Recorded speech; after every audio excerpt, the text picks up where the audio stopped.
In the heart of Accra lived a woman of impeccable reputation.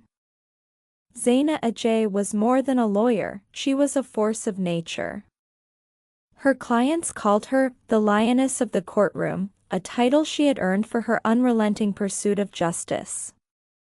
But even lions have shadows, and Zaina's was darker than most could imagine. One sultry evening, as the city buzzed with life, Zaina sat in her office overlooking the bustling streets.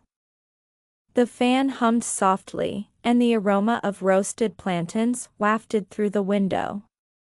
She was reviewing a new case file when there was a knock on the door. "Come in," she said without looking up. A timid woman entered, her eyes darting around like a bird trapped in a cage. She was slim, with a face that bore the marks of sorrow and resilience. "My name is Akoshua Mensah," she began, her voice barely above a whisper. "I need your help." Zaina gestured for her to sit. "Tell me everything." Akoshua poured out her heart. She was married to Kofi Owusu, a wealthy businessman whose charm masked a cruel temper. Their marriage had become a nightmare of emotional abuse and betrayal.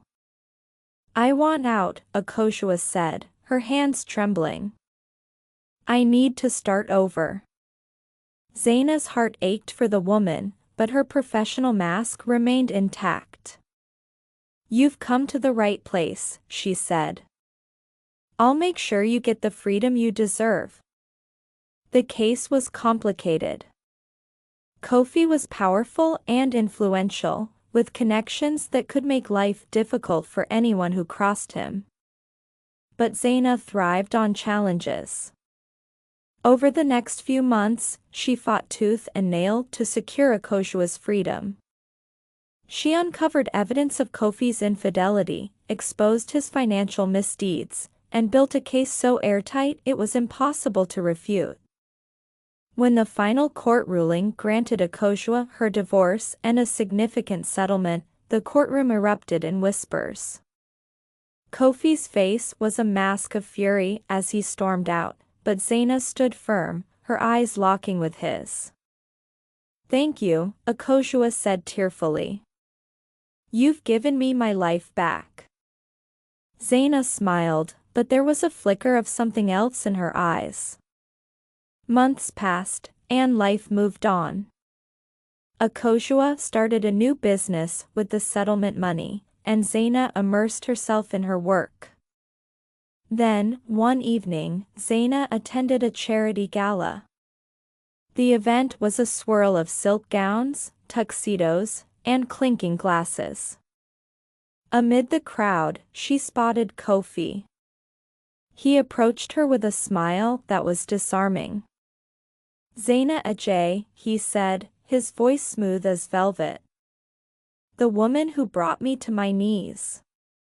Zaina raised an eyebrow. "I was just doing my job." "I underestimated you," he admitted.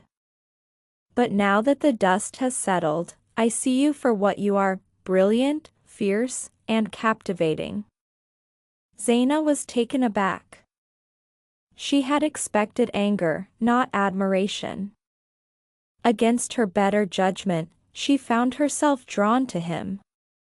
He was magnetic, and their conversation crackled with an energy she couldn't ignore.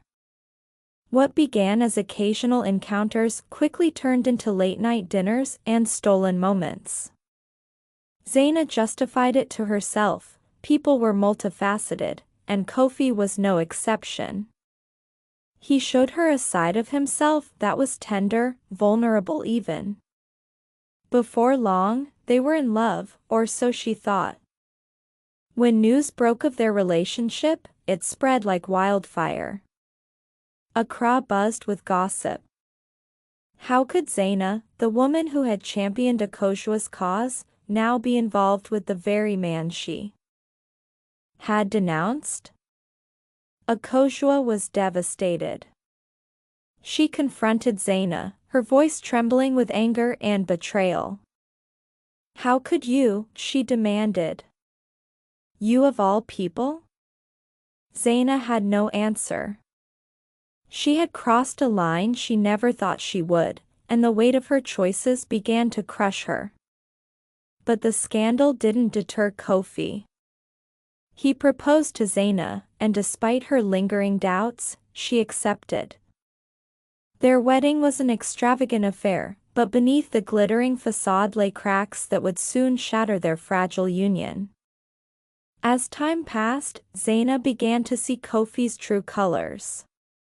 The charm that had captivated her became a weapon of manipulation. His temper, once hidden, now erupted with alarming frequency. Zaina found herself trapped in the very nightmare she had fought to free Akosua from. One evening, after a particularly heated argument, Zaina sat alone in the dark, her mind racing.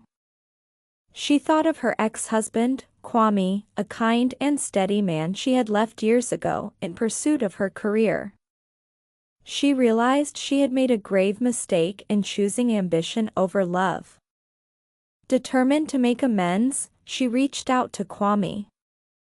To her surprise, he agreed to meet her. They sat in a quiet cafe, and as they talked, Zaina felt a flicker of hope. But when she broached the subject of rekindling their relationship, Kwame's expression hardened. Zaina, he said gently but firmly, I've moved on. I'm engaged now. I wish you well, but our chapter is closed. Zaina was crushed. She returned home to Kofi, who was waiting for her with a knowing look. You thought you could escape me, he sneered. You're mine, Zaina. You always will be. Zaina realized she had underestimated him. He had been watching her, controlling her in ways she hadn't even noticed. She knew she had to leave, but doing so would require every ounce of courage she had left. In a daring move, Zaina began gathering evidence against Kofi. She documented his threats, his financial misdeeds, and his abusive behavior. When the time was right, she filed for divorce and went public with her story. The city rallied around her.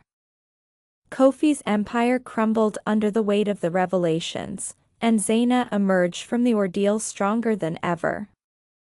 But the scars remained. She had lost the trust of those she cared about, and the road to redemption was long and lonely. Yet, as she stood on the balcony of her apartment, watching the city lights twinkle like stars, she felt a glimmer of hope. She was a lioness, after all, and even in the darkest shadows, she would find her way. Zaina dedicated herself to helping women like Akosua, using her story as a cautionary tale. She became a symbol of resilience and redemption, a reminder that even when life takes unexpected turns, it's never too late to fight for what's right. And in the heart of Accra, her name became legend, whispered in reverence and awe, a testament to the power of justice and the unyielding spirit of a lioness.